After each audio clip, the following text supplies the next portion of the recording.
It's time for Losses Above Replacement, the best baseball podcast to grace your ears, with your hosts, Alex. Gosh, I have so many questions. Also, where's my car? Splash. Strive to love something as much as my grandmother loves buying new crock pots. And Mac. If you've ever been to Boston, you know that they have amazing ice cream. Coming to you from coast to coast, it's L.A.R. Hola, folks. Welcome into Losses Above Replacement, hereby known as L.A.R. Joined today only by Alex. Mac is off drowning his sorrows in the California waters. I don't know if he's actually in California, but we're going to pretend he's in California. I think he's in California. I think he is. I'm not. Heck if I know at this point. Okay. To be fair, though, it'd be weird if he's drowning his sorrows in the California water, considering the fact that they don't have water. The Pacific Ocean. That's fair. Remember, the California Golden Bears and Stanford Cardinal are in the Atlantic Coast Conference. Yes, because they are definitely by the Atlantic. They have a coast. I think the only ACC school without a coast, Pennsylvania, Pitt. Pennsylvania's a little technical, but Louisville, no coast. Everyone else has a coast. SMU, Texas has a coast. Florida State, Miami, Georgia Tech, Virginia Tech, Wake Forest, North Carolina. All of them have coasts, except Louisville. So, anyways, boys and girls, ladies and gentlemen, the playoff field is set. Can you believe it? Unfortunately, my team did not make it. Fortunately, Mac's team did not make it. I had a successful hate watch yesterday. Oh yeah! Shout out to the Marlins. Wow, that's there's a generational level petty right yes. Also, big shout out to the Reds admin who posted a picture with their mascot, or Mr. Red. Is it Mr. Red? I don't know. Anyways, they posted a picture of their mascot with the fish that said, "Fish are friends, not food." Yep, I saw that. W's in the chat. Drop them. You can chat with us on YouTube. Losses Above Replacement, LAR_baseball. You can check us out on Twitter at LAR_baseball. You can check out Alex at the Sports Guy 242. You can check me out at Mr. Splashman19. And you can check out Mac. It's very sad, Mac. Mathias_A_K. But before we have any more banter, Alex, I'm going to assume you're okay because I'm not okay. And mentally, we're vibing. But one thing that might make you mentally okay is the return of Seattle home playoff games. Maybe they'll score a run this time. Wow, you really just had to keep taking shots. Yeah, we had to keep taking shots. Well, we have some wild card games. They begin later today as you're listening, Tuesday, September 30th. We're recording Monday night earlier than we usually do. But our playoff predictions are hot off the presses. Max sent his in via carrier pigeon. Alex says his in MS Paint. And I, because I'm civilized, have mine on a website that I can actually show you. So I am not the coward of the group. I mean, I will gladly show you my horrible drawings. The problem is I can't do them in real time. Darn. So you show them all at once. That's fair. Which is an issue. I'll show it when we get to the end. Okay, that works. I'll show that to show my reveal. Yes. But all right, beautiful. Playoff field is set. Mm-hmm. We have the 6-seeded Tigers heading to Cleveland to face the 3-seeded Guardians. Which, by the way, oh my God, that comeback for the Guardians is absolutely incredible. Like, down 15.5 games at one point and now winning the division on the last day. And on top of it, via the hit by pitch. That's about as Cleveland as you can get. Do you think that was a called play? Do you think Bruce Bochy said we need to screw over the Astros here? No, I just wish it was, though. Because, to be fair, if it was just to mess with the Astros, it would have just been, a walk normally. But I don't think they would have wanted to actually hit a player. Yeah, that's true. Maybe, intentionally walk. That would be super petty. Honestly, the intentional walk would go so unbelievably hard. Just throw up the 4 fingers. They just hold the 4 fingers and then lower 3 of them. Actually, they could do the old-fashioned intentional walk, and they just throw 4 pitch outs. That'd be True. Oh, man. But the playoff field is set. It begins. Tigers at Guardians. The Tigers blow a 15.5 game lead in the Central, and guess what their consolation prize is? They can win it right back by beating the Guardians. Boston heads to New York in the greatest rivalry in Major League Baseball history. Red Sox, Yankees, the 5-4 matchup. Got a couple of electric lefties going tomorrow. In the National League, the Cincinnati Reds, like I said back in February or March, whenever we made predictions, are in the playoffs. They are heading to Chavez Ravine to face the Dodgers. And then the Padres and Cubs square off in the 5-4 matchup. Alex, before we get into predictions, which series are you most excited for? I mean, for me, it's going to be Detroit and Cleveland. We've watched them now battle it out basically, 6 times in like 8 days, something like that. I love seeing them actually, like, this has been the story for me of the postseason right now. That you have had the generational level collapse of the Detroit Tigers here. That it's like we were talking about this team being a potential 1 seed here at one point here, like halfway through the season, and now they finish as the 6th seed and not even winning the division. Which again, baseball. That's just how baseball be sometimes. But listen, if the Tigers come back and win the series here against the Guardians, that would be basically like the original ending of the movie Dodgeball here, where it's so unbelievably anticlimactic here, and it just feels bad. Like, don't get me wrong, I like the Tigers, I really do, but the story is the Cleveland Guardians right now. And so for that reason, we've also seen that Cleveland has been playing extremely well as of late, and we know how well momentum takes in the playoffs. So, I mean, I think this is going to be a brutal warfare, and on top of it, making it so now the games happen actually in Cleveland, I think is going to be a huge boom. Yeah, very exciting, and like you said, I don't want to say anticlimactic. I think this is just kind of poetic that your punishment in a way of blowing a 15-point lead, it's like a saw trap. It's like you're addressing the thing that makes you a horrible person or whatever Saw's twisted ideology is. I did not think I'd be referencing horror movies on this episode, but I mean, we are getting close to October. So. That's true. So it's like you're addressing your fears face forward. You got Tarek Skubal going in game 1. Have at him. I mean, it was what happened last year. Yeah, that is true. Skubal and pitching chaos. For me, I'm excited to watch Reds, Dodgers. The Reds have not won a playoff series since 1995. They have not won a home playoff game since 1995. Jeez. That's 30 years ago. And you have this upstart Reds team with that. Okay, I'm going to make a weird comparison because obviously the 84 Tigers are one of the greatest teams of all time. The 2025 Reds are very similar to the 84 Tigers in that they have no like dominant thing they do. But now the Tigers had Willie Hernandez, so that we'll put him off to the side and say he accounts for like 20 extra wins because he did win MVP that year. But the Reds, they kind of hit for power, but not really. They kind of pitch, but not really. They kind of field, but not really. They kind of steal bases, but not really. And it's this fun team that doesn't do anything exceptionally well, but they do everything at least competently. And I think that makes them fun to watch, that it's not necessarily going to be the same brand of baseball every day. It's not going to be the 2023 Braves that hit 307 home runs. It's not going to be a team with 3 or 4 aces like those early 2010s Phillies. It's just going to be a fun team, and I hope they play more than 2 games. Let me put it to you that way. I absolutely agree. I really like what the Reds are doing here, and also on top of it, they're facing against the Dodgers, last year's World Series champions here. So, I mean, this basically becomes a David and Goliath type story here on that side, where, again, don't get me wrong, they're both very talented, but one has been to the playoffs and won multiple World Series in the last several years. So, with that being said here, I think it's going to be a lot of fun, and I think the Reds could very well shock the world here. I sure hope so. You got Hunter Green going, my Cy Young pick from a previous year.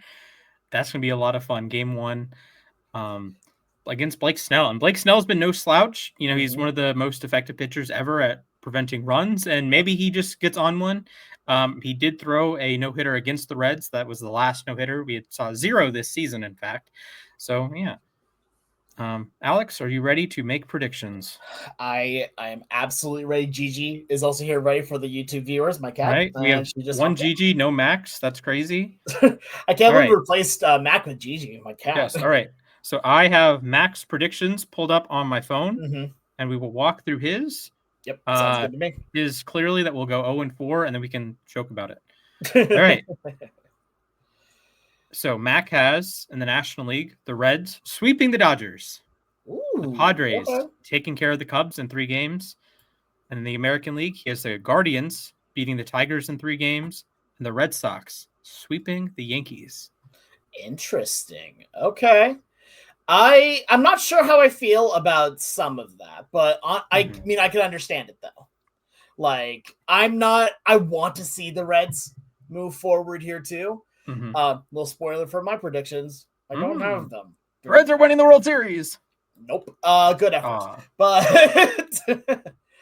yeah, so I mean, that makes sense. I'll go through mine for the wild card round at least here. Sure. So on the American League side of things, I have Cleveland taking it over Detroit here. I think that they're the story, and I think it is a lot of fun. Plus, I desperately want to watch Kyle Manzardo play in Seattle. Please give me that. I will be going. By the way, I do need to say this before we keep going too much farther.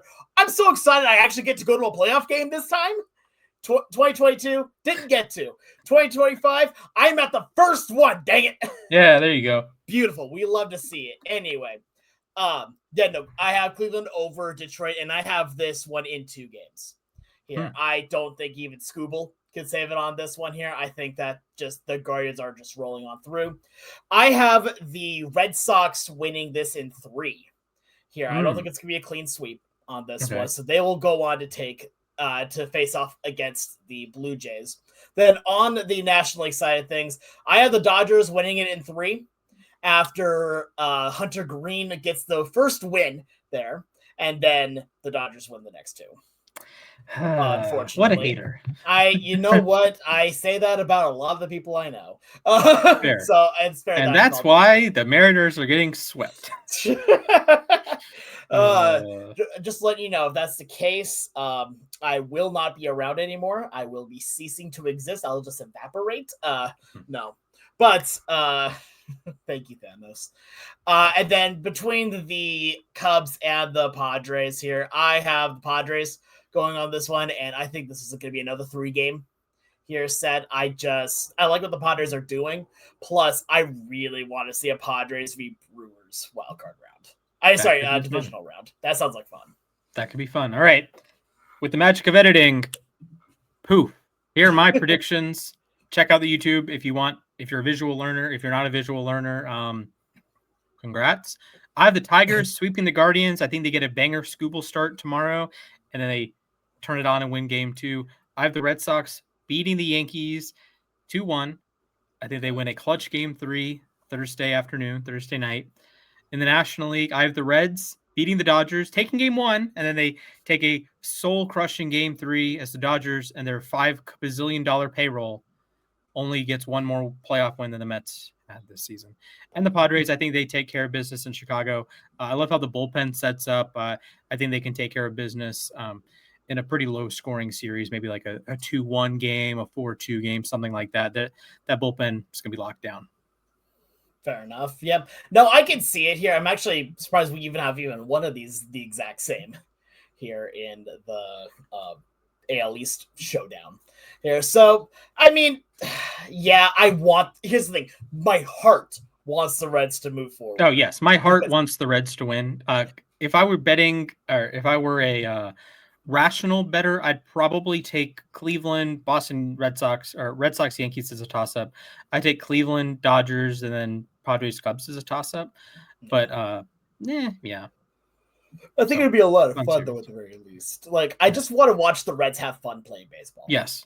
I think the best case scenario for me would be the Reds winning the World Series. That would be pretty cool. That'd be their first World Series since 1990, and fortunately, Mark Schott is no longer their owner, so they have more competent ownership. I'll say that. Spoiler Hunter alert, Green. I have a different World Series winner here. You'll have to stay along a little longer to find out who I have. I wonder who it's going to be. The Houston Astros. Unbelievable. Okay. Actually, did you see the Aaron Levine clip earlier that he had today? Aaron Levine is a Seattle sportscaster here, and he started out today's sportscast here saying that today, we should be talking about the Mariners, but first I think it's more important that we talk about the Houston Astros playoff schedule here. So, and he brought up a graphic that was just blank. Yeah. And I'm like, that is beautiful. That is generation. I've said that too many times. That is absolutely beautiful levels of just take that. Yeah. And I asked the guys in the group chat, not our group chat, the other group chat, why I can't find the Mets playoff odds on FanDuel. That one went quintuple platinum. That, like half the chat. There's like 20 people in the chat. Half of them liked it. So can I use that? Can I use that for? Can I use that for the Astros fans? Like, hey man, I can't see where the Astros betting odds are. I have these World Series odds pulled up. The Mets aren't here. What's going on? I was told. I don't know. Anyways, time for the league divisional series. I will go first here, if that's okay. Yeah, go for it. Bada bing, bada bang. I had the Red Sox, quote unquote, upsetting the Blue Jays in 5 games. I think the Blue Jays take game 1, but as soon as the Red Sox are able to get Crochet back in, you throw him out there. And I mean, Alex Cora has led the Red Sox to a World Series previously. The Red Sox have championship medal, I think. I hope.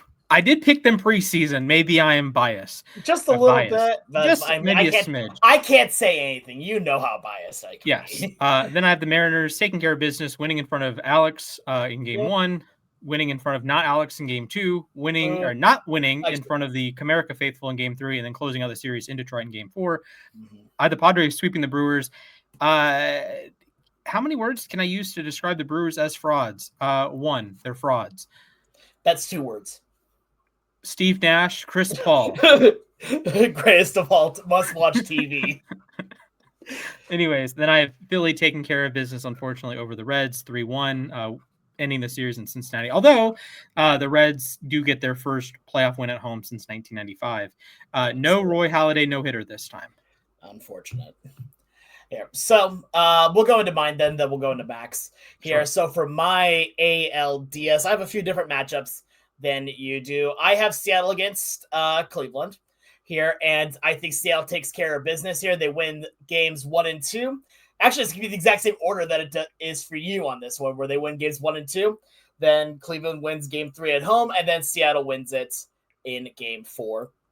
Then for the Blue Jays and the Red Sox, I'm going to go with a bit of a controversial pick here. I'm taking the Blue Jays here. I think that the Red Sox are the better team. I will be fully upfront and honest with that. I also think, though, that the Blue Jays are going to be well rested, whereas the Red Sox are going to be tired after a 3-game set against the Yankees here. Fair. And at this point, you now have fully rested and maybe not as good versus just went through a hellacious battle here, which on top of it, they were away for all those games. So now you're going to be away for even more games here. So I give the edge there to Toronto. Then I have the Dodgers versus Phillies here, and in the match that basically no one really wants to watch here, I have the Dodgers taking care of business against Philadelphia here. And honestly, this one was a toss-up for me. I think this one will go to 5 games here, but it's really just going to be who can get that big clutch hit when it matters most, and I trust the Dodgers to do that more. Then I have San Diego versus the Brewers, and I'm taking the Brewers. They're red hot, and they're playing great baseball. Here, the only stat that matters at the end of the day is win. Did you win the baseball game? And if they win the baseball game, then great. So that means that I have the Milwaukee Brewers. They are not going to sweep. This is going to be another 4-game scenario here where they will get game. So they will get, win game 1, lose game 2, then win both games away. Sure. Here, which is going to be very tough to do in San Diego, but I think they'll do it. Sure. For Max predictions, in the National League, he has the Padres over the Brewers in 4 games, and he has the Reds pulling the upset on the Phillies in 5 games. Imagine that, losing to the Reds at Citizens Bank Park in Game 5. Imagine that. And then on the AL side, he has the Mariners in 4 over the Guardians, and he has the Red Sox taking it all the way in 5 over the Blue Jays. Interesting. Okay. All right. So he has, in the American League side, he has Mariners v. Red Sox as the ALCS. Sounds right. Yes. Did you say the National League ones yet? Yes, he has the Padres in 4 games over the Brewers, and he has the Reds upsetting the Phillies in 5 games. Ooh, so then you already have Padres Phillies? Oh, no, that's just good. Padres Reds. Sorry, Padres Reds. Sorry, Padres Reds. That's just going to be fun for everybody. That's just going to be a good time. Besides Phillies fans, which is good for the rest of society. Fair enough. Anyway, so now that bracket here is set for the AL and NLCS, do you mind if I go first on this one? Yes, of course. All right. So in the National League here, I have the Brewers taking on the Dodgers. And in the feel-good story, the Brewers win it in 7 here. Ooh, okay. In a dramatic series where they just refuse to die. And I'm going to add a little more onto this. They're going to have multiple comebacks from the 8th inning or later. Here, multiple during this series here. And on the American League side, I have Seattle and Toronto. We've seen what happens. We've seen what happened earlier this year between Seattle and Toronto. Seattle did well. You know what's going to happen again? Seattle doing well, and Seattle's going to the first ever World Series this year, baby. Let's go! Okay, I see someone's optimistic. Good I am extremely optimistic. Oh. Did you know that if you scream, you yell 10% faster? Did you know that if you look really, really hard, you can see things in 8D? You can see color. Wow. All right. In the League Championship Series for our world-famous McCorkle, he has the Padres in 6 over the Cincinnati Reds, and he has the Seattle Mariners winning a 7-game series over the Boston Red Sox. So he has a Padres Mariners World Series, also known as the Vetter Cup. Yeah, I was about to say, we have a Vetter Cup World Series would make, I would be so happy with that. That would just be fantastic, please. Unfortunately, both of you are wrong. These are the correct predictions. I have the Mariners winning Game 1 at home and then losing the next 3. They get a consolation Game 5 in Boston, and Boston closes out the series in Seattle. So Boston, you're heading to the World Series in 6 games. National League side, Phillies win Game 1. Phillies win Game 2. The Padres, they answer back. They're getting some nice innings out of the bullpen. Fernando Tatis sends him into Fernando Mania in the 9th inning with a walk-off home run in Game 4. And then the Phillies drop the hammer, win Game 5, win Game 6. They head to their 2nd World Series in the Bryce Harper era. So Boston beat Philadelphia. Boston, Philadelphia may be one of the most boring World Series I think I've ever heard. Can you believe that has only happened once previously? Yeah, I could believe that, but that doesn't mean I want to see it. 1915. Yeah, cool. Sounds good. You know what you haven't seen? The Seattle Mariners in the World Series. Now, the problem is, who wants to see that? Legitimately, a lot of people, and 2/3 of the podcast, a majority of the people on this podcast want to see that, Mr. Splashy. Okay. Well, I have Red Sox, Phillies in the World Series, and I will walk us through how the World Series goes. I will, I don't know how this is going to work if I want to go game by game. All right, we have Game 1. I have the Red Sox walking into Philadelphia, pulling out a big dub.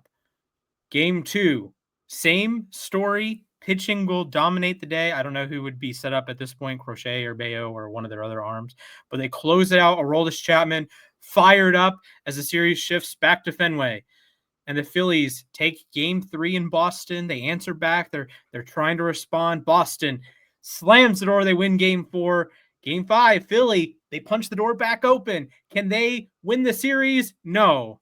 I have, as I predicted in March, the Boston Red Sox winning the World Series. Garrett Crochet, your World Series MVP. He won't get the Cy Young this year, but he will win World Series MVP. Okay. All right. So you have Boston. I don't think that was worthy of a mic drop, but appreciated. I think that it's going to be a lot of that. I think that would still be interesting. I've got other plans here. So on my side of things, we have the Chaos and Friendship World Series. Forgot about pancakes.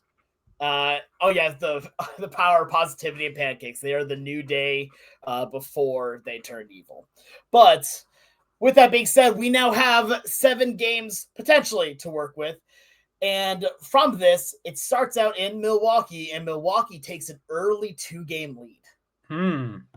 It does not look good for Seattle. Seattle comes back to Seattle and takes 3 straight here off of the backs of their. Do you know which games you would go to, or are you only? Yes, I do actually know which ones I would go to. If you don't have to disclose if you don't want to. Yeah, I'm not going to disclose that one just yet. Maybe later. Okay. But then it's like after sweeping back at home, it goes back to Milwaukee, and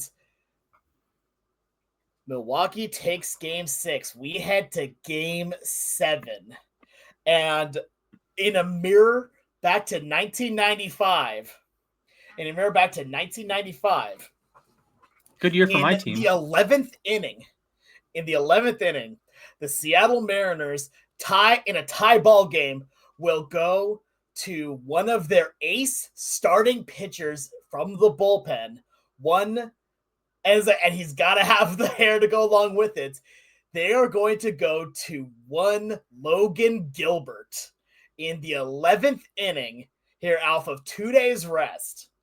And he will shut it down. Seattle wins the 2025 World Series. Cal will be the World Series MVP after hitting 16 home runs over the course of the first 3 games of the World Series. So, fun times. Yeah, I'd love to hear it. All right, it is time for Max predictions. All right. He didn't give me like a rundown of who wins MVP or what the order is, but I'm going to pretend I have my storytelling cap on. It's Mariners Padres in Seattle. Game 1. The Padres win 171-0. Alex cries. Game 2. The Padres win 171,000-0. Alex cries. I have a feeling you're really just trying to make me sad here, and I don't appreciate it very much, Sir Splash. I'm pretty sure that's not how. I know what the prediction already is. Yeah, but you're just adding in a little bit of extra salt because you're still salty that I made the playoffs. No, the punchline is coming. Game 3, we're back in San Diego. Mariners win 1-0. Julio Rodriguez hits a 700-foot home run in the 8th inning. Game 4, they skipped for some reason. I don't know. We're playing an 8-game World Series here. Game 4 is skipped. It's because of the Seahawks playoff schedule. That's why it's skipped. Or the Seahawks season. That's why it's skipped. Game 5, actually game 4. Padres win 6-3. They get a nice bullpen outing. Their starter goes 2 innings, gets blown up, and then they come back. They win 6-3. Game 5, technically. Mariners come back from behind. They win 3-1. Game 6. Cal Raleigh strikes out 5 times, but the Mariners win 3-0. And Game 7, the battle we've all been waiting for. Mariners, Padres, the winner wins their first ever World Series. You have fraudulent MVPs on one side. You have MVPs, future MVPs that take Deer Tranquilizer on the other side. Who will win? Who will win? And in the bottom of the 9th, I think this game would technically be in Seattle. In the bottom of the 9th, who walks to the plate? None other than Randy Arozarena. And he hits a liner off a reliever's glove, and the Mariners win the World Series. With the worst run differential ever. A la the 2001. Well, the 2001 Mariners had. The 2001 Diamondbacks had a great run differential. It was the 1960 Pirates that did not, but they won the series. So I just want to make sure, again, these are not Max words. These are the words of a salty Braves fan right now. But Hey, I did in fact have the end result. Yeah, because that's the only part that you were told you had to say. Darn it. I was gonna actually have a Braves A's World Series. I mean, listen, you really are like. There's a reason why your cap right now has the F on it for failure. I'll tell you what. Oh wait, no, it has F for. I can't finish that line. Correct. Anyway, so with that being said, two of us have predicted that the Seattle Mariners will win the World Series, and one of us is wrong. So with that being said, that is true. One of you will be wrong because you had different predictions. Yeah, we all had different predictions, just different paths. Okay. So question for you, Alex. If you're the Mariners, go on your little stretch as you predict, what player would you poach from the Guardians and Red Sox to help you in further rounds? If that was something you were allowed to do. If that's something you were allowed to do? Okay, yeah. No, that's fair. Emmanuel Clase off the gambling list. I was about to say, we get rid of the gambling suspension. Get Clase. I just lost Kate Smith, honestly, from Cleveland would be a great shout to have here. Because honestly, that's the only one you need is some more pitching. Fair. And to add a little bit more fun to it from the Blue Jays, I mean, there's really only one solution, and you got to put him at DH here. You got to take Vladdy. Absolutely fair choice. I mean, to be fair, my other thought was taking Shane Bieber. So you have another starting pitcher, and also one from Cleveland. Yeah, but at the same time, how can you not take Vladimir Guerrero Jr. from that team? I'm curious, why don't you take Jose Ramirez? Yeah, I mean, J-Ram definitely works. I just really like having bullpen help. J-Ram is definitely a really good shout, though, as well, obviously. Fair. Also, I'm trying to figure out where would you play him? That's a good point. Yeah, because, I mean, right now, Gino's been playing Gold Glove level third base, too. I'd probably play Gino at first and have J-Ram at third. But you have Naylor, who's been nails. DH. Or Cal DH, and you can put Harry Ford in at catcher. I mean, yes, but at the same time, also, then now you have the Toronto thing, and you take Vladimir. Now you're really like a little too full on. Yeah, that's true. You take Stephen Kwan, have a extra loaded outfield. Honestly, yeah, Stephen Kwan's not a bad idea either. But I think between Kwan and Cade Smith here for lockdown in the bullpen, I think I'd rather have that than another outfielder, which right now we have 4 really good outfielders. Sure. So George Springer would be a nice DH. He had a 160 OPS. I will not be putting George Springer on this Mariners team. He has the World Series pedigree, my friend. He has a trash can. That's all I is statistically the greatest World Series performer ever. Don't fact check that. He is statistically used a trash can. Different he story. Statistically won World Series MVP. He is statistically getting away from my team. Okay. He does have a career 1.295 OPS in the World Series. That's cool. Good for him. Anyway, he has 7 World Series home runs. Pretty good. All right. Alex, playoffs are done, or the playoff predictions are done, and 2 managers' tenures have come to an end. We start in Minnesota, in the land of disappointment this season, a team that some of us picked to win the division. They did not actually win the division. They were quite garbage. Unfortunately, that is the Minnesota Twins. So, Alex, while I pull up Rocco Baldelli's stats as a Twin, any thoughts here as you see this 70-92 record? The Twins had won 80-plus games the last 2 seasons. They had won the division and won a playoff round back in 2023. But last year they had a huge collapse, and this year they really struggled, particularly early on, and they traded away pieces. But Rocco Baldelli is a guy, a .511 winning percentage, led them to a division title in 19, 20, and 23, and won a playoff series, the first Twins manager to lead them to a playoff series win in 2 decades. So, Alex, what are your Rocco Baldelli thoughts? I think they had made this decision back in July here, and they just wanted to keep on with it without having to pay the opt-out clause on his contract and to then just have someone else be the interim. I don't think that what happened is Baldelli's fault, especially when you take a look at the tenure over the last few years. Here, the fact that what you just now have to work with here is the team just had a dreadful downturn. Here, at the beginning of the year, they weren't amazing, but they weren't horrible. They were just there. Then they had one truly bad stretch here, and the team just decided, all right, you know what? We're not winning the division. Obviously, the Tigers are going to win the division. ... Surely they won't blow a 15-game lead. Surely not. Surely not. And so, and I am serious, but don't call me Shirley. But they then basically just decided to go full fire sale. So the real MVP of the team is the Twins admin here for social media, who had to make all of those graphics. I think that basically the entire premise of this decision here is that they're going to try and find someone else on the job market. Here, I think that there's going to be a number of names here that are still even on the hot seats. They've not been officially released here, but there's going to be a few other names out there. But yeah, no, this team has just been so... You take a look at where they started, right? Where you had all these great players who had a lot of great pitching relievers at the very least, and then just decided to throw it all away at the end here when you decided you couldn't win. So let's build up for the future. Let's just nuke the team. So, I mean, for Baldelli, I think he's going to land a job somewhere else.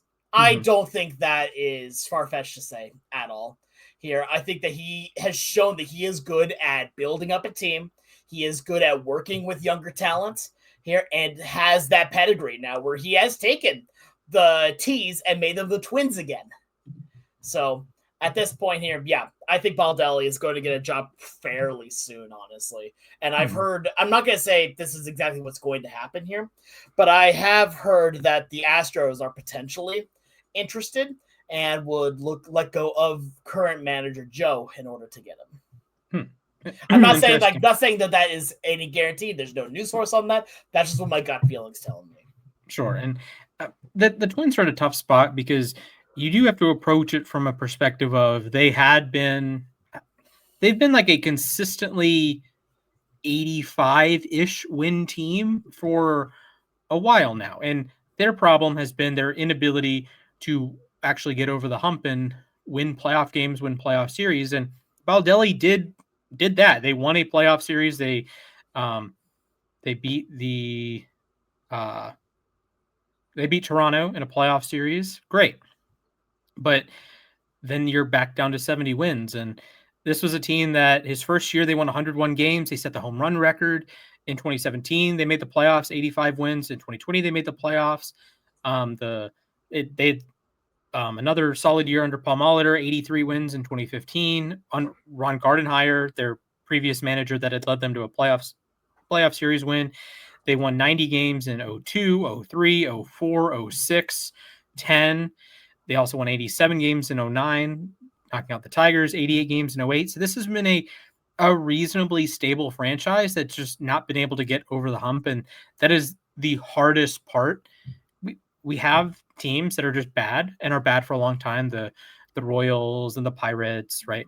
And like those teams like stay bad. But the as a fan, it gets frustrating when you're in the middle and you walk into the season and you say, we have a really talented team, right? And this year's team was no different. You enter the season and Royce Lewis, he's a talented player. You have Carlos Correa, he has championship pedigree. Byron Buxton is on the Hall of Fame track of talent. He's not going to make it because he's too far behind on the injury front. But you have like tons of talented players, guys we've gotten excited about in the past. Austin Martin, Edouard Julien, the pitching staff with Yohan Duran and Joe Ryan, Bailey Ober, Sebi Matthews, Pablo Lopez. Like we've picked guys like these to win the Cy Young.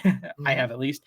And it all came crashing down. This was a team that they were 6 games above 500 through 62 games. Their last 100 games, they had 64 losses. Like that, they went from above 500. They were rocking and rolling. They were just beat the A's on June 4th. There were 7 games above 500, and then it never got that good again.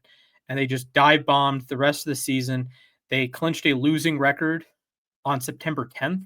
That's crazy. And it's a talented team, and it's been a talented team. You have 2 MVPs, Maurer and Morneau, back in the 2000s. You have Michael Cuddyer back in the day, Johan Santana on those mid 2000s teams, and you just haven't been able to get over the hump. And that's the world the Twins live in. That they haven't been to a World Series since 1991. They have not been particularly competitive in terms of winning the American League. They haven't won more than a game in the LCS. They won a game in the last time they won an ALCS game was 2002. That was the last time they played in the ALCS. And that's their only ALCS win, their only ALCS appearance since 1991. So that's the problem you run into. You've had talented players, you just haven't been able to put it together and like win multiple playoff series, even really compete at the top of the American League. You're muted. You're muted. Sorry, I'm muted because I was typing something here. But no, yeah, you're exactly right here. Like, it's fun because we talk about the players here that they've had here, that some of them legitimately are like cornerstone level players here. Byron Buxton here is one. I mean, Johan Duran, I still think has probably the nastiest pitch in all of baseball here. Yeah, it would be nice if he wasn't pitching for a certain team that wore blue and red that played in the city of brotherly love. He just loves it, man. It's a great time. But no, like, I just want to see with them, like, because they have all the pieces. The problem is trying to put them all together, and a lot of times, a lot of the fixes that they have for this team here feel like band-aids. Here, they don't feel like a real solution here, and those solutions have shown what the true shortcomings are. Here, like, you'll have these incredible ball players, but it's not 3 or 4 ball players that make a baseball team. It's 26 right here. And that's really kind of, I think, been their issue here. Like, it doesn't matter if you have an all-star closer if you can't score enough runs to have a safe situation at the end of the game. It doesn't matter if you have one guy that hits 4 home runs here every time up if your pitching staff is going to give up 8 runs in the game. You have to be able to level it out here. And the team has had talent. They just haven't been able to supply that talent with enough, at least, supporting cast to make it work. Like, I think they made a great move in the offseason getting Ty France. And he's proven to be a great asset for the team at first base. Problem is, you didn't have a whole lot else. Here, the starting pitching really left a lot to be desired for this team, and you had a lot of question marks. Here, Royce Lewis, if I remember right, was out for a lot of the year hurt. Byron Buxton, that's every year, unfortunately. Exactly. Yeah. It's like Byron Buxton is always an injury concern here, and you just kind of have to play that game of, are you going to be healthy all year long here? And unfortunately, when it comes to the Twins, it does not look that way. And moving on to another coach that is a manager that has been let go this year, Bob Melvin of the San Francisco Giants, after a 500 season that they slipped out of playoff contention in the last few weeks. He has been let go after 2 seasons on the job in the Bay. 81-81 record this year, 80-82 last year. And Melvin, a 3-time manager of the year, former Mariner manager, a manager that has taken multiple teams to the playoffs, the Diamondbacks in 2007, the A's multiple times, and the Padres in 2022, did not have the same success with the Giants. And I do wonder if he will get another shot. He has, of course, managed 5 teams already for over 20 seasons. So I wonder if he'll get a 6th shot. He does have a career .514 winning percentage, but his last 3 years, 1 in San Diego, 2 in San Francisco, have been ultimately very disappointing and ultimately mid. Exactly 500 record of 243 and 243. This was a Giants team that I didn't pick to make the playoffs. None of us did pick to make the playoffs, but we thought, hey, they would be competitive and they were worthy of having that conversation. And they have good pieces. Matt Chapman had a solid season. Willie Adames hit 30 home runs, the first Giant since Barry Bonds to do so. Young-Hoo Lee had a solid season in center. Elliot Ramos had a solid enough season. Mike Yastrzemski, unfortunately, did not get to 2 WAR for the 8th year in a row. That sucks. Rafi Devers came over and hit like crazy, like low key, 130 OPS plus, 20 home runs as a Giant, led the league in games played. He had a solid season. Casey Schmidt finally was able to hit at the big league level. And Logan Webb at the top of the rotations, good as always. Led the league in strikeouts, believe it or not. Led the league in innings pitched. He's good to do that. Robbie Ray had a solid season. Justin Verlander turned it around after a rough start. And the Giants just kind of, fell apart at the end and weren't able to close out a run that could have put them in the playoffs. They, at one point, were 12 games above 500. And then were quickly 7 games below 500. They had a 593 winning percentage in April and then went ice cold in May, June, and July. So it's a sketchy team, and you can see it by the big losing streaks they had by the end of the season, that they did win their last 4 to get back to some relevance, to get to 500. But this was a team that was 70, 76, and 76. Then they lost their next 3, won a game, and lost their next 2. So they lose 5 out of 6. When they're in the heat of a playoff race, you just answered back. You beat the Diamondbacks in extra innings, and then you lay down against the Dodgers and Cardinals. And you come back and sweep the Rockies. Whoop-de-doo. Maybe Justin Verlander got his last big league win. I don't know. So maybe. Here's my piece when it comes to the Giants overall. First off, actually, let me address, Melvin here on this. I think he should just retire at this point. This is not I love Bob Melvin, honestly. I think he is one of the most influential, skippers in baseball. Mm-hmm. Here again, I will forever always remember him, not even as the Mariners manager, but as the Athletics manager for forever. Sure. It felt like, but the Giants are in a very, I'm going to be honest here, a screwed position because of the division that they're in. Yep. The NL West has been such a competitive division for what feels like the last decade almost here. And with the Dodgers being the juggernauts that they have been and will apparently continue to be here, you can almost expect that they're going to be at top of the division. So then now you look at what's next afterwards. You don't have to worry about the Rockies. Sorry, Rockies. Also, by the way, the Rockies admin on social media, absolutely goated. Yes. Legitimately amazing.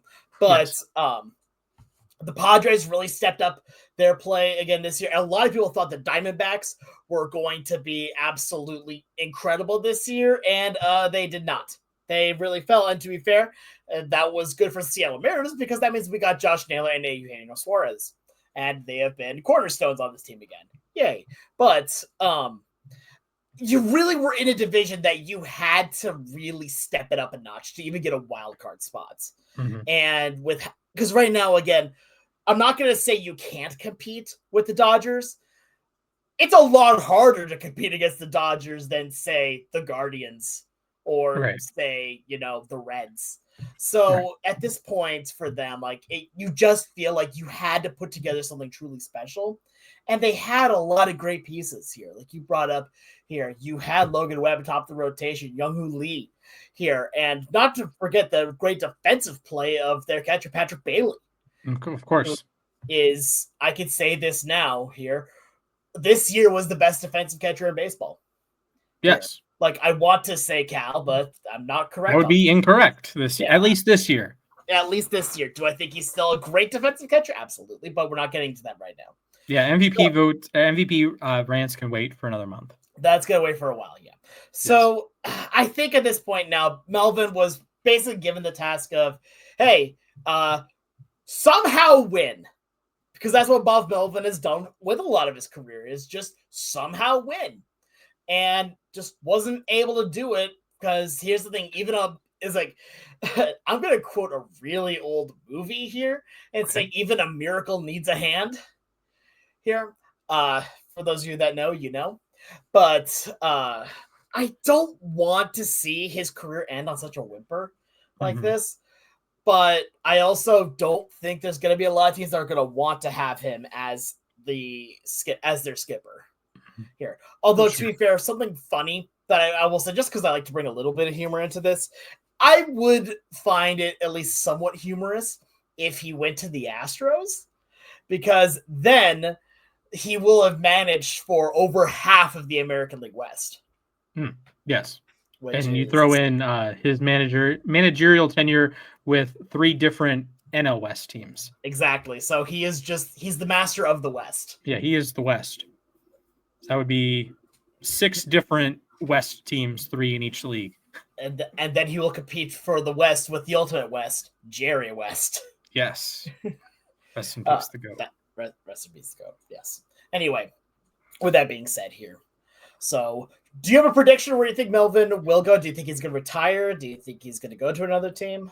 I think he might take a year off, take some time off. And Rocco Baldelli, same thing. You know, the Twins were at the forefront of the long ball shtick, and you know, we can have a longer conversation as maybe MLB had some juiced balls in 2019 or unjuiced the balls in recent years and encouraged balls in play. And teams like the Twins and a certain Atlanta Braves got screwed. Really got to work on that cough, man. Yeah, I really do. So maybe there were teams that pivoted their focus towards hitting the long ball, and Major League Baseball is like, well, we actually want you guys to run the bases. So we can have a longer conversation about that. Maybe Minnesota is the greatest casualty of that because Atlanta did win a World Series and did have a 104-win season. Were, you know, routinely successful until this season. So maybe that's a story for another time, though. But yes. Next on our docket, Alex, I heard you have trivia. I do, and this is a special one-player trivia because we are Macless today. Boy. So I've been watching a lot of Taskmaster lately, one of my favorite shows. Mm-hmm. And I saw a task that gave me an idea for how to run a trivia game. And so I call this trivia Greed. What is going to happen is I have one player from each of the playoff teams here that is set here. And you have to tell me who the player I have selected for each team is. You don't get any hints. Okay. So you're thinking, how am I going to figure out who the player is? Do I need a pen and paper? Potentially, more likely not. Okay. Here, I will be keeping track of the maths with this. The way that how you will be finding out who these players are is by buying hints. Here, by buying hints, I have 5 different hints for you. A $1 hint, $2, $3, $4, and $5. Where the $1 hint is the cheapest, also not going to help you as much. Okay, he's a baseball player. He's a baseball player. No, he's on a playoff team. He's on. Yeah. Yep. You got it. Yep. You nailed it. That should be the $0 hint. $0 hint. Baseball. But I have randomized the teams here, and I picked a player from each team. The hints, how they work here. You can only make one guess per hint that you get here. Sure. So, like, if you took the 2 and then just kept naming off names, wouldn't give you anything. You wouldn't work on this. Your goal is to have the least amount of money here. But if you do not spend the least amount of money. Yeah, spend the least amount of money. Okay. But again, if you do not get the question right after a hint, you'll have to buy the next hint. Buy another hint. You get to choose which hint you buy, though. Sure. All right. So does that make sense? Yes. All right. Fantastic. So the first one, I'm not going to tell you a team. Well, let me tell you first off what the hints you're buying are. Okay. So, am I guessing a player for each team? Or... Yes. Player for each team. I'm not you have 12 players. 12 players? Yeah. It's going to be 12 players. Here. For the $1 hint, you will get the year and the team that they were drafted. Okay. For $2, you will get the team that they have spent the most time with. Okay. For $3, you will get the team they're currently on. Okay. For $4, you will get their primary position. Okay. And for $5, you will get their nickname. Okay. So, again, you're one of the smartest cookies here. Am I allowed to guess without spending money? I will give you one guess. Okay. Yep. Okay. That works. And that's, of course, for over the entirety of that one player. Right. Here. Sure. Okay. All right. I have the first one at the ready here. All right. Would you like to make a guess? You want me to pick a team and start? No, I already have that all set up for you. All right. So you don't know the team? Let's go begin. ahead and buy a hint. I don't get the team? Nope. Remember, that's one of the hints. Oh, okay. Well, okay. I'm going to go with... What team are they currently on? Cal Raleigh. That is incorrect. All right. Now buy a hint. Okay. I'd like to buy a $4 hint. So the position of this player, primarily a shortstop. Trey Turner. That is correct. It is Trey Turner. Bang. Okay. Wow. Wonderful. Okay, cool. I should also, by the way, say I'm not going with like hyper obscure players because I'm not mean. Because I also know that already this hint system is hard enough as it is. Okay. So all Phillies, right, we're good. You got the first one. You got the Phillies out of the way. All right. So your next one. $1. Well, let me have my pre-guess first. Okay, your pre-guess. Go for it. Yoshinobu Yamamoto. That is incorrect. All right, let's get your hint. All right, $1. The $1 hint. So that is the team that drafted them and the year that they were drafted. The team that wait, is it the hint? Yes, it is. Yep. They were drafted in 2021 by the Oakland Athletics. And no round or anything, so I don't know if it's like a really obscure, like a really like low round. I guess not as old as some previous years, but I'll tell you what. I'll give you what my general estimation of the round is. So let's not like I'm not gonna tell you what round it is. Okay. But I'll tell you like the area. Oh, sure. It's an early round draft pick. Okay. I'm gonna go with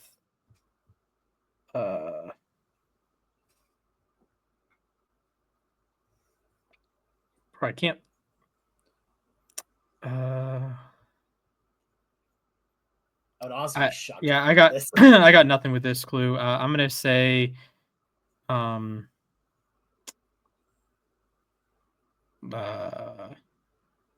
was looking at the Twins roster. Now all I can think of are Twins players. I'm going to say,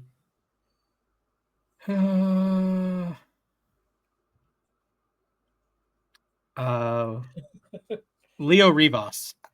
That is incorrect. $2. The $2 hint, which is the team they have spent the most time with.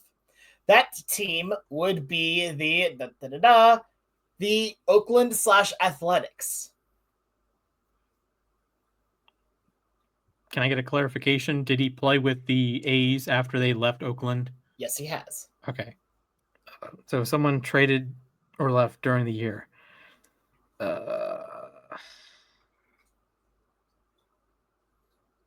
I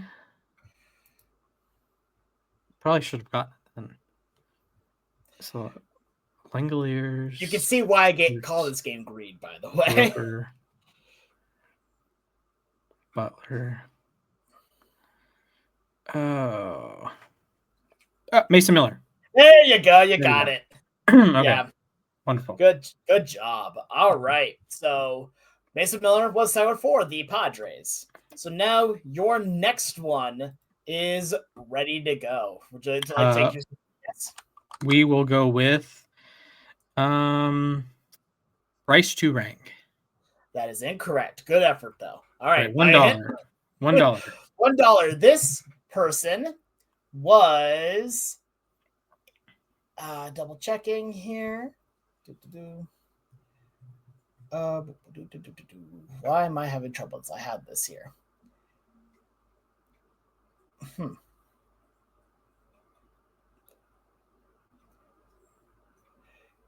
Oh, okay. Yeah. This man was not drafted. Okay. So probably international. Mm-hmm. Vladimir Guerrero Jr. Good effort, but no. Okay. $2. All right. So the team that he has spent the most amount of time with is the Cleveland Guardians. Jose Ramirez. That is incorrect. $3. All right. So the $3 hit, you get the position. No, sorry, the team they're currently on. Still on the Guardians. Of course.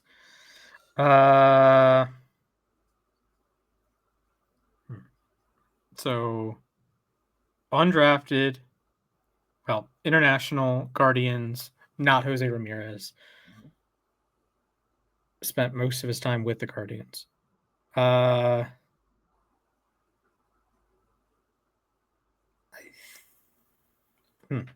want you to know I picked this one specifically for you. That's a free hint for you.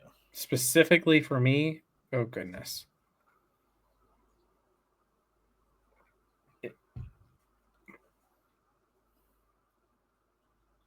Is it Emmanuel Clase? It is not Emmanuel Clase. They have to be on the roster on the 40 man. Good effort though. So sure. Go for the $4 hint then. Yes. All right, the $4 hint. You get their position. He is according to baseballreference.com, right fielder, pinch hitter, and first baseman. Oh, it's Big Christmas. John Kenzie There Noel. you go. It's John Kenzie Noel, Big Christmas. There we go. Beautiful. Yeah. I was really hoping you just go for the 5. Yes. That okay. Really actually, that's not a bad idea. If I have to burn through the first 3 clues, anyways. All right. Next player. I want the free guess. go for it. We are going to go with Julio Rodriguez. That is incorrect. Good effort though. All right. $5 clue, please. You're buying the 5. The nickname for this player is the Cuban Missile. That would be Aroldis Chapman. That is absolutely Aroldis Chapman. There you go. We are on a vibe now. All right. You are absolutely on a vibe. All right. Going for your next one. I'm going to guess Eugenio Suarez. It is actually Eugenio Suarez. Let's go. Bow down, peasants. All right. Oh my God. Beautiful. Okay. That was incredible. Things you love to see. That right there. I'll take things you love to see for 500, Ken. I'm going to guess Javi Baez. Okay, good effort. You could not do it twice in a row. Okay, $5. You're just going straight for the $5 hands now? Yeah, makes sense. All right. All right. He has 2 nicknames here, and you'll get them immediately from these: Mad Max or Blue Eye or Brown Eye. Max Scherzer. That is absolutely Max Scherzer. Yes. Okay. I am going to guess. So we got Blue Jays, Red Sox, Mariners.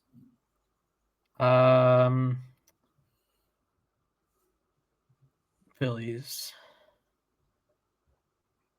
Have I gotten the Dodgers player?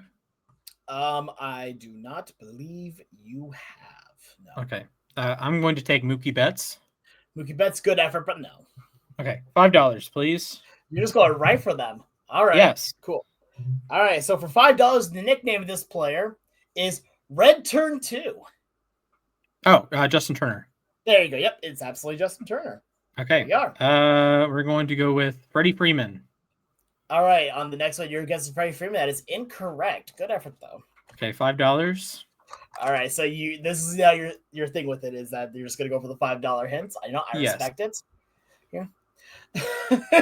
Yeah, it's cheaper than if I had to do 1, 2, and exactly. 3. That's kind of part of this where you have to feel like, do you want to try go for the lower or just go right on into it?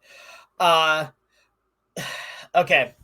I'm going to give you just 2 of the potential 4 nicknames here. You get Big Fella or Big Hosk. Rhys Hoskins? That is Rhys Hoskins, yes. Okay. I didn't want to do the other because the other one was Rhys Lightning. Oh. Which would have been a little too easy, I think. Fair enough. Okay. All right, on your next one. Right, what teams do I have left? You currently have, pulling that back up here, you currently have the Reds, Dodgers, Tigers, and Yankees. Okay. I'm going to go with Max Fried. That is incorrect. Good effort. Okay. $5. $5 nickname hint for this one is Muntz. Who? Muntz. Can you spell that for me? Munce. Max Muncy. There you go. Yep, you got it. It's like what? I wanted to go Muntz. No, it's not English. It's it's an accent.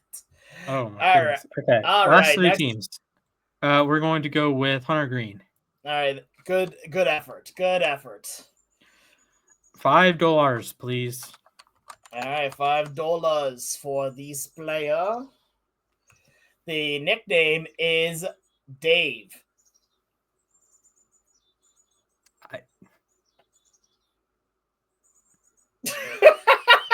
Dave? Dave. He has another one, but I'm not giving you the freebie here. I can't believe one of his nicknames is Dave. That's honestly really funny. Is it Giancarlo Stanton? It is not Giancarlo Stanton.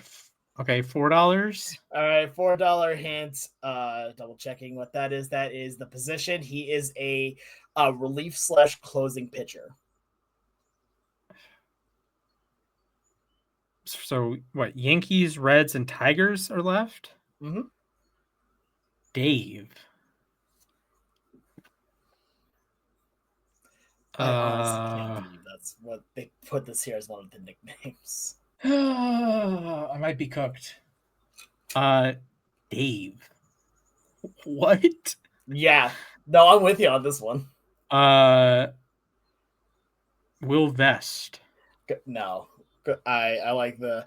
I'll tell you what. For another 4, if you want, I'll give you the free nickname. Or you can try to get it from the other clues. We'll go 3. Okay, so for 3 is the team they're currently on. They're currently on the Yankees. Okay.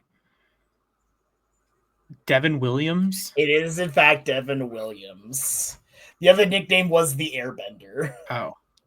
You can see why I couldn't just give you that one. Sure. Okay. Tigers and Reds, the World Series matchup we all hope for. I'm going to guess...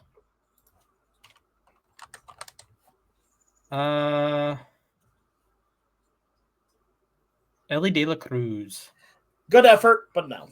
Okay, $5. $5 hint nickname for this one. K. Derek Skubal? Nope. Okay. Just the letter K? Nope. The letters K-E-Y. That would be key. Key. I mean, it depends how you pronounce. I mean, it works both ways, I think. But yeah, keep Brian. Okay, Hayes. it's Brian Hayes. Yeah, I call that is not how you say K. It's key. Fine, key. That is no. Fine. No. All right, I'm not gonna charge you for another hint. That is ridiculous, right there. You are ridiculous, there, my friend. All right, you got one last one to go. I am going to go with Riley Green. Good effort, but no. $5. All right, going for the $5 nickname is Baby Giraffe. So Tigers? Spencer Torkelson? No, but good effort. $4? All right, $4.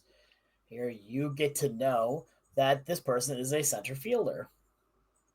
Parker Meadows? It is, in fact, Parker Meadows. All right, you've gone through all of the players. Here, your final total cost. Oh my gosh, I wish you would have spent one more because it's $68. Okay. So 5 and change per team. Yeah, honestly, that's not bad. Here, once you basically started just going straight to the nicknames, it's like, all right, cool. Yeah, I figured out the meta, and I got the was it Mariner that I got? You got Eugenio Suarez, right off the rip. Which there we go. That so nice to get 0 for you. That was your 3rd time going for a Mariner, by the way, and you just guessed the right Mariner at the right time. Yes, because first was Cal, second was Julio, then you went Gino. So would you have given it to me if I guessed like a player, like if I like the last player was Parker Meadows, right? Mm-hmm. But if that was my first guess, would you have gone down and said, "Oh yeah, you're right, Parker Meadows," or was it player by player? It was player by player. So I could have said Parker Meadows 11 times and gotten it wrong 11 times. I mean, yeah, you could have.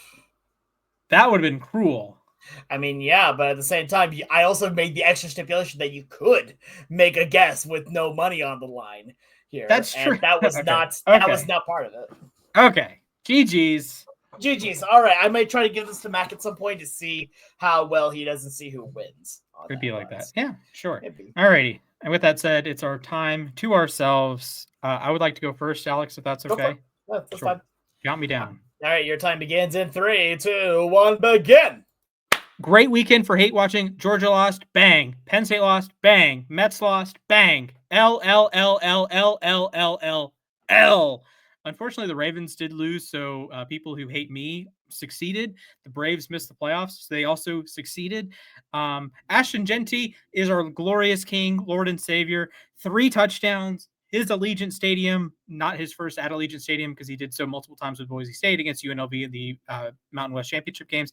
I digress. His first NFL touchdown at home as a Raider. Woo! Clap it up, boys. Okay. I think that's about it. Hate watching is fun. I mean, I'm not going to disagree. I don't think I've hate watched much. I mostly hate watch if I have something that I don't already want to watch going on. There's a team with an H on their hat that I think you hate watch. I mean, you hate follow along. I hate follow along. Yeah, that's like second cousins. Yeah, all right, Alex. Yep. Your turn, sir. All right, give me a countdown. 3, 2, 1, begin. As much as I just want to be happy that Seattle has won the division for the first time since 2001, there's another thing that's on my mind here, and that is feeling terrible for what is happening here. So one of the other things that came out as of recent was that Root Sports, the broadcast media that the Seattle Mariners have been on for a while, would be closing its doors here, and that's the Seattle Mariners would be under the MLB umbrella here of media. Why? First of all, I'm mostly okay with that, just because, you know, I want more consistent media at that point.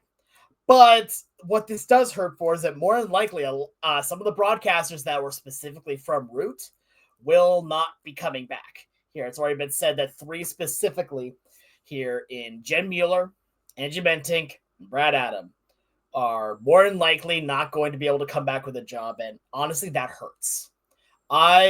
These people have given decades of time, blood, sweat, and tears to this team. And they have seen the heartbreak. They have seen the pain here, and they have been around for every bit of it over the last several decades. Angie even said that she had met Brad before she met her own husband.